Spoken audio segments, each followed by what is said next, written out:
देश को महसूस हो रही आज़ादी के तीसरे आंदोलन की अंबिका चौधरी। समाचार विस्तार से। उत्तर प्रदेश जनपद बलिया बापू भवन से जयप्रकाश नारायण जी की 119वीं जयंती मनाई गई। वहीं पूर्व मंत्री अंबिका चौधरी ने कहा कि देश में आज़ादी के लिए एक और जन क्रांति की आवश्यकता महसूस की जा रही है। कहा कि लोकनायक जयप्रकाश नारायण ने कभी जात पात ऊंच नीच की जड़ें मजबूत नहीं होने दी, बल्कि उसे समाप्त करने के लिए काम किया है। परंतु आज प्रधानमंत्री को चुनावी रैलियों उन्हें अपनी जाति बतानी पड़ रही है। उन्होंने जेपी आंदोलन के बंदी सेनानियों के बारे में कहा, आपातकाल के दौरान कुछ लोग बिना आंदोलन में सहभाग किए किसी अन्य कारणों से जेल में बंद रहे, उन्हें कैसे सेनानी मान लिया जाए। कुछ लोग नाराज होकर सभागार से बाहर जाने लगे, जिन्हें आयोजकों ने मना कर रोक लिया। समाजवादी पार्टी के मृदुभाषी पूर्व जिलाध्यक्ष, गरीबों के मसीहा, हर दुख सुख में साथ रहने वाले श्री यशपाल सिंह ने आगे कहा, गांधी जेपी लोहिया के विचारों को अपनाते हुए समाज को हम लोगों को आगे बढ़ाना है, समाज में एकता बनाए रखना है, समाज में भाईचारे की भावना रखनी है। इन सब चीज़ों की सीख हम सभी को इन्हीं लोगों से मिली है। जात पात तोड़ दो, तिलक दहेज छोड़ दो, समाज के प्रवाह को नई दिशा में मोड़ दो। इस अवसर पर पूर्व मंत्री नारद राय ने कहा कि आज का दौर आपातकाल जैसा है, बोलने की आज़ादी का हनन किया जा रहा है। ऐसे में जयप्रकाश जी के विचार वर्तमान समय में भी प्रासंगिक है। वे स्थानीय बापू भवन के सभागार में लोकनायक जयप्रकाश नारायण स्मारक समिति द्वारा आयोजित जयप्रकाश नारायण की 119वीं जयंती समारोह में अपने विचार व्यक्त कर रहे थे। समाजवादी विचारक पांडे गोविंद जी एडवोकेट ने कहा कि जयप्रकाश नारायण न सिर्फ संग्राम सेनानी थे, बल्कि वे एक फकीर थे। आज की युवा पीढ़ी को उनसे प्रेरणा लेनी चाहिए। लोकतंत्र रक्षक सेनानी धर्मराज सिंह ने कहा कि जयप्रकाश नारायण को 1967 में निर्विरोध राष्ट्रपति का पद दिया जा रहा था, परंतु उन्होंने इसे स्वीकार नहीं किया। जयंती समारोह को अध्यक्षता कर रहे स्वतंत्रता संग्राम सेनानी राम विचार पांडे, यशपाल सिंह, डॉक्टर विश्राम यादव, सपा के जिलाध्यक्ष राजमंगल यादव, पूर्व ब्लॉक प्रमुख बंशीधर यादव, चंद्रशेखर सिंह, निषिद्ध श्रीवास्तव, द्विजेंद्र कुमार मिश्र, शिव शरण तिवारी आदि ने संबोधित किया। अतिथियों के प्रति आभार कार्यक्रम के संयोजक डॉक्टर दयाल शरण वर्मा ने किया। वहीं नेतागण ने कहा कि सभी से निवेदन किया जाता है, जो भी श्रोता आते हैं, जो भी अतिथि आते हैं, सबसे निवेदन किया जाता है पूरे देश के लोग चले और जयप्रकाश जी के सिद्धांतों के अनुसार ही काम करें। राजनीति लगातार चलायमान होती है और समय के साथ राजनीति बदलती है, समय के साथ मुद्दे बदलते हैं, समय के साथ नेता बदलते हैं, नेता आते हैं जाते हैं। कुछ कालजयी लोग हैं जो कभी नहीं बदलते।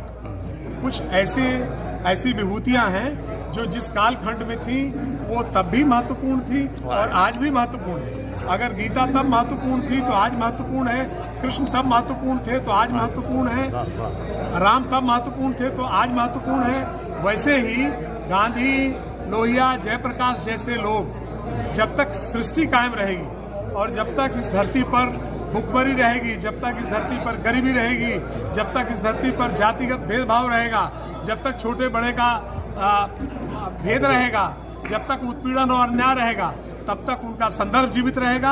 आज की राजनीति में मैं समझता हूं कि जयप्रकाश नारायण जी ज्यादा प्रासंगिक है। धन्यवाद। अंबिका जी, एक गांधी रोज पैदा नहीं होते और कौन निकलेगा गांधी, कोई तैयारी करके योजना से गांधी नहीं पैदा हुए थे।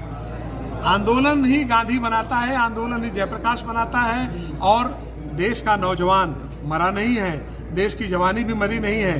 वो थोड़ी परिस्थितियां ऐसी हैं कि वो आप उनको किसी तरीके से, आपने जहाँ सुना होगा घटा में छुप के सितारे फना नहीं होते, तो ये सितारे हैं जो घटाओं में छुपे हैं। ये घटा भी खत्म होगी और सितारे चमकेंगे। सर, जो फ्रेम चढ़ा रखा है उस फ्रेम को उतारने की जरूरत है क्या?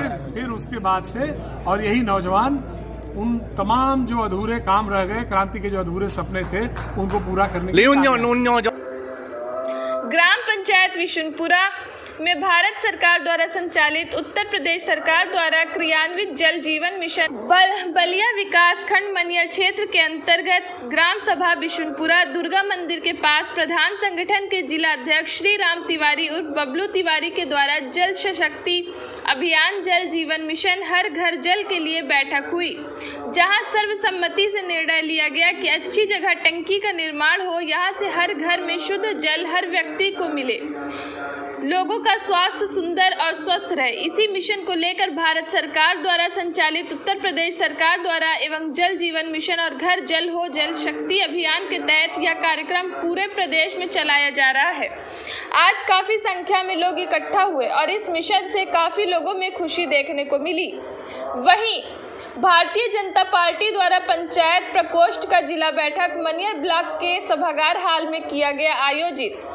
खबर उत्तर प्रदेश जनपद बलिया से है, जहां कार्यक्रम के अध्यक्षता भारतीय जनता पार्टी के वरिष्ठ नेता युवाओं की धड़कन गरीबों के मसीहा एवं भूमि विकास बैंक से चेयरमैन कुंवर विजय सिंह पप्पू जी, मुख्य अतिथि पंचायत प्रकोष्ठ के क्षेत्रीय सह संयोजक राजेश मिश्रा जी ने कहा कि इस बैठक का मुख्य उद्देश्य प्रदेश की सभी जन कल्याणकारी योजनाओं अधिक से अधिक गांव कैसे पहुंचाया जाए। ग्रामीण अगर इस योजना से वंचित हैं तो उन्हें इस योजना का लाभ अधिक से अधिक दिया जाएगा, जिससे हमारा पंचायत मजबूत होगा। अगर पंचायत मजबूत हुआ तो हमारा प्रदेश मजबूत होगा और प्रदेश मजबूत हुआ तो हमारा देश मजबूत होगा, जिससे हमें बहुत लाभ होगा। वहीं विशिष्ट अतिथि भारतीय जनता पार्टी के महिला मोर्चा की क्षेत्रीय उपाध्यक्ष केतकी सिंह रही। कार्यक्रम में राष्ट्रपति पुरस्कृत पंडित श्री श्रीनिवास मिश्र, भारतीय जनता पार्टी के कद्दावर नेता एवं प्रधान संघ के संरक्षक तथा भारतीय जनता पार्टी ने श्री पंडित मिश्रा पर विश्वास जताते हुए 2022 के चुनाव फतेह के लिए पंचायत प्रकोष्ठ के द्वारा विकासखंड मनियर के प्रांगण में एक कार्यक्रम हुआ, जहां ब्लॉक के सभी प्रधानगढ़, बीडीसी गढ़ तथा संभ्रांत नागरिक को भारतीय जनता पार्टी के कार्यकर्ता एवं नेता कार्यक्रम में भाग लिए। श्रीनिवास मिश्रा ने कहा कि प्रधानमंत्री नरेंद्र मोदी तथा मुख्यमंत्री आदित्य योगी नाथ का सपना है कि ग्रामीण क्षेत्र का विकास ऐसा हो कि लोगों को बुनियादी आवश्यकताएं पूरी हो।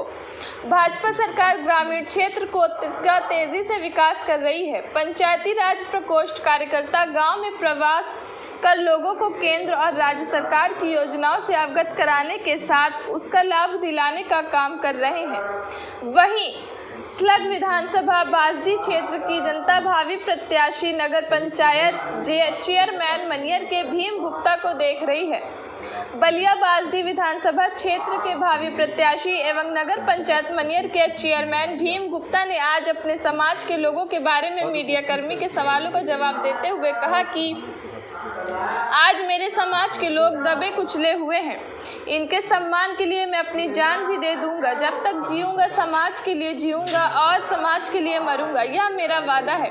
अब मेरा समाज जाग चुका है। जो भी व्यापार का काम करने वाला व्यक्ति व्यापारी है। आज विधानसभा बासडी में 70,000 से अधिक मतदाता हैं। हमारे समाज से भारत के प्रधानमंत्री आते हैं। बड़ी हम लोगों को सम्मान मिला, लेकिन कुछ तथाकथित नेता भारतीय जनता पार्टी को बदनाम करने का काम कर रहे हैं। उन्होंने कहा कि मैं पहले मूंगफली बेचता था, दिल्ली में मजदूरी का काम करता था। मैं कभी अपने जीवन में नहीं सोचा था कि मनियर नगर पंचायत का नगर अध्यक्ष बनूंगा, लेकिन ईश्वर ने मुझे इस लायक समझा और चेयरमैन बनाया। मैं मनियर के सभी जनता का आभारी हूँ जिन्होंने मुझे यह पद सौंपा। श्री गुप्ता ने अपने समाज के दर्जनों अधिक विरोधियों का नाम गिनाते हुए कहा कि यह सारी बिरादरी एक है, जिधर रुख करती है उसी की सरकार बनती है। 2022 में पूर्ण बहुमत की सरकार भारतीय जनता पार्टी की होगी, जिसके मुखिया माननीय आदित्यनाथ योगी जी होंगे। मैंने 2022 में विधानसभा बासडी से चुनाव लड़ने का प्रस्ताव भेजा है। अगर पार्टी ने मुझे मौका दिया तो मैं विधायक बनकर अपने समाज, अपने देश, अपने विधानसभा, अपने पूरे लोगों को विधानसभा में आवाज उठाने का काम करूंगा और न्याय दिलाऊंगा। वहीं श्री भीम गुप्ता चेयरमैन आदर्श नगर पंचायत मनियर ने कहा कि राजेश कुमार मिश्र, क्षेत्रीय सह संयोजक पंचायत प्रकोष्ठ भारतीय जनता पार्टी गोरखपुर क्षेत्र। लोग और बीडीसी और जिला पंचायत सदस्य ये सारे हमारे सम्मानित सदस्यों को बुलाया गया था कि पंचायत स्तर पर जो जन कल्याणकारी योजनाएं चल रही हैं वो जनता के बीच समुचित रूप से उसका लाभ मिल सके। का उद्देश्य था कि उत्तर प्रदेश और भारत सरकार द्वारा चलाए जा रहे जन कल्याणकारी योजनाओं को गांव तक पहुंचाया जाए और जो वंचित लोग हैं उन्हें अधिक से अधिक लाभ दिया जाए उन योजनाओं।